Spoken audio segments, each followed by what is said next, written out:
I don't know if this is a really good verse. Just a thought for the week, this is. Not a big sermon, but I'm not sure it's a good verse for tonight, actually, because it's entitled, from 1 Kings 19, The End of the Drought.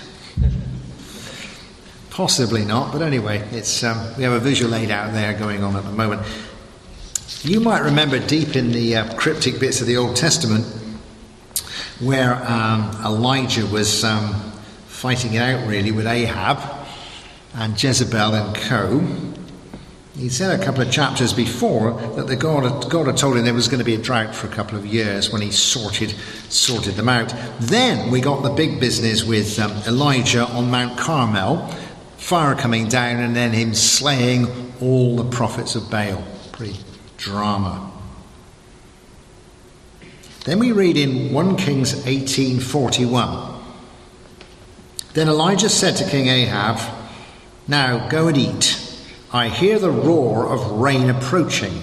While Ahab went to eat, Elijah climbed to the top of Mount Carmel, where he bowed down to the ground with his head between his knees. And he said to his servant, "Go and look towards the sea." And the servant went and returned, saying, "I didn't see anything." 7 times in all, Elijah told him to go and look. The 7th time he returned and said, "I saw a little cloud no bigger than a man's hand coming up from the sea." And Elijah ordered his servant, "Go to King Ahab and tell him to get into his chariot and go back home before the rain stops him." In a little while the sky was covered with dark clouds. The wind began to blow and heavy rain began to fall. Ahab got into his chariot and started back to Jezreel. And the power of the Lord came on Elijah. He fastened his clothes tight round his waist and ran ahead of Ahab all the way to Jezreel. Just start with those few verses. It's a great cryptic Old Testament-y sort of story, isn't it? But I was just, I wasn't looking for 3 points. I was just sort of reflecting on this, just think it through. And I think, that's such good stuff in there, isn't there? Elijah has got a real conviction, and a true conviction from God, that the drought is going to end. That really, with the destruction of the prophets of Baal, there has been a big sort out. So he has this conviction that the drought will end and the rain will come, except the rain has not come. So that's really good for any of you who have a strong conviction about something which hasn't happened. Because often I would be encouraged with this, because very often you go to the minister and the minister ums and ahs, and then you go to other wise people that tell you probably haven't got the conviction in the first place. But the idea that you would get a conviction that God's going to do something, or nudge you, or something's going to happen, but it hasn't happened. And you see what Elijah does a few things. First of all, he's prepared to wait, isn't he?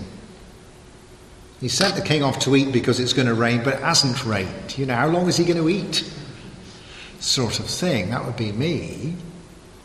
So you've got to wait sometime. Now, this is not this business of pray and wait because nothing's going to happen sort of thing you've heard before. This is a strong conviction that it's going to happen, and you just got to wait for the conviction to come through. I think that's important, because some of you get vision, you get pictures, you get inspiration for something, and you want it now. Well, that's fine. If you'd had a drought, you want it now, wouldn't you? But it doesn't come now. So we've got to wait sometimes. And then he goes up Mount Carmel, where it's sort of God's place, isn't he?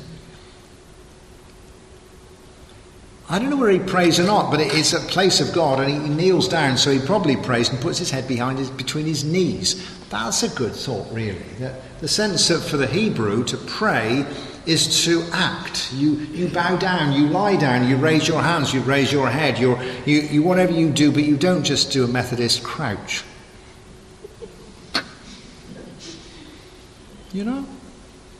Probably if you crouch when you pray, your prayer is crouchy. You know what I mean? But he knelt down. He knelt down with his head, and I think he was just waiting on God. I don't think he was praying, "Oh God, send the rain," because he knew there was going to be rain and he'd send the king off to eat. But he was waiting. The other advantage of having his head between his knees struck me as he couldn't see anything. So he's not there going, "Where's the rain?" That would have been me, Where's the rain? So he does pray and he waits on God, but he gets his servant to go and look for the cloud. So he's gathering information. I think that's good. I think that's a good balance. You're not going to go indoors and shut the door and pretend you don't know whether it's raining or not, are you? You've got to look and see what God is going to do whilst praying at the same time. And I find sometimes I have let my prayer and waiting being overwhelmed by looking around to see if how it's going. You know what I mean? Oh, God, send us more people in the church. How many are there? You know, it's quite seriously. I looked at him and I thought, that's interesting. Why doesn't he look himself? I've told you often about the problems of praying for car parking spaces in car parks. But one of the small details of it is it's always better to pray for a parking space before you get near the car park. Otherwise you'll try to do 3 things at once: drive round it, pray, and look for a place. That sense of balance here. He's informed, but he's praying and he's waiting. But he's not in a stress about it. Because if you're looking all the time, you're not praying, you're not waiting. This servant, in good servant mode, has to go 7 times and tell him there's nothing in the sky. But then when there is this cloud no bigger than a man's hand, Elijah's up for it. Elijah realises this is the beginning of what he's going to do. And really, in the Middle East, a small cloud could mean something or nothing. It can mean a bit of turbulence on the coast, or it could be the beginning of a big thing. And it doesn't rain all that often. So perhaps you see something small. The temptation is to think, it's very small, we're not going to get any rain out of that. The other temptation is to have a bit of hype. You've all been in churches where there's hype. They've seen a small cloud and it's the beginning of the revival, you know? Actually, a small cloud's a small cloud, isn't it? But he moves with the small cloud and then he gets a massive great storm.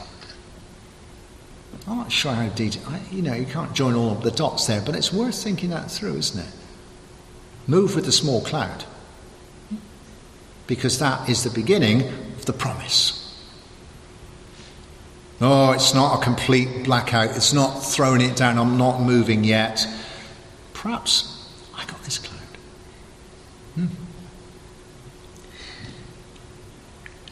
Then we get this great race. Him and the king. The king's in the chariot. Ahab's in the chariot. And Elijah, in good Old Testament prophetic style, ties up all his kit and runs in front of him all the way. I was interested in this as well because I'm interested in running, really. It's pretty impressive stuff, isn't it, in front of a chariot? And it is true, I was looking at them earlier on today, a whole string of verses in the Bible where symbolically or actually people run well when they are in the Lord's favour. I think it is encouraging. Not everything goes well. Didn't all go well for Elijah, did it? But to feel that we are running in God's way, that he does prosper us. He does prosper us. You feel that things do give. You find that the Lord does help you along if you are obedient. And that's encouraging. But it's also encouraging how slow the chariot went. Because he hadn't started before the rain started. So clearly, although it's not a dead loss, he is definitely getting bogged down here. In Exodus, where they're crossing the Red Sea, you always feel they all just get drowned, don't you? But if you see the bit before they all get drowned, that's the Egyptians, you find that they're travelling across the Red Sea on the dry land behind the Israelites, chasing them, and all is going well. Then it says, and the Lord came down and looked at them and didn't like it, and he caused their chariot wheels to sink into the mud. And it was only later that Moses came back with his staff and the waters came in and they were all drowned. But in between there's a definite point whereby the chariot wheels stick in the mud. So they lose their advantage in speed over the Israelites that are all trogging along in the mud. And I think if you look at what's against you sometimes, If you look at the forces against you, whether it's temptation, whether it's a big problem you have, whether it's other people, whether it's a situation, whether it's the government, whatever it is, it might be the weather, you say, it's a lot bigger than me. I often think that. It's true as well. But that's a bit like looking at the chariot in the chariot park, isn't it? Think, well, that's some chariot, isn't it? What's important about the chariot is how fast it goes, not how it looks in the park, isn't it? And God, the king is always behind with all these chariots and all these horses and the charioteers and all this. There's this one guy running in front because he's quick and the chariot's slow. And again, I think we can trust God. What's the word? The God really discourages, I think, subverts those who would stand against him. Not always against us, just us, but where people stand against God himself, where people stand for what is wrong, I think they are discouraged. God does not let them flourish. I think we need to see that. Sometimes when we're a bit overwhelmed and you're a bit down, and you might be thinking, I'm not making much progress in life here, it's very muddy, but it's really even worse for the chariot wheels, I think. But I thought as a footnote to that, because this is my problem sometimes, you've got to make sure you're running and that you're not in the chariot. Because sometimes we're on the wrong side and you think, why is this not giving? Why is this not working? Why am I not doing this? Well, you shouldn't be doing this, you know. You're bogged down.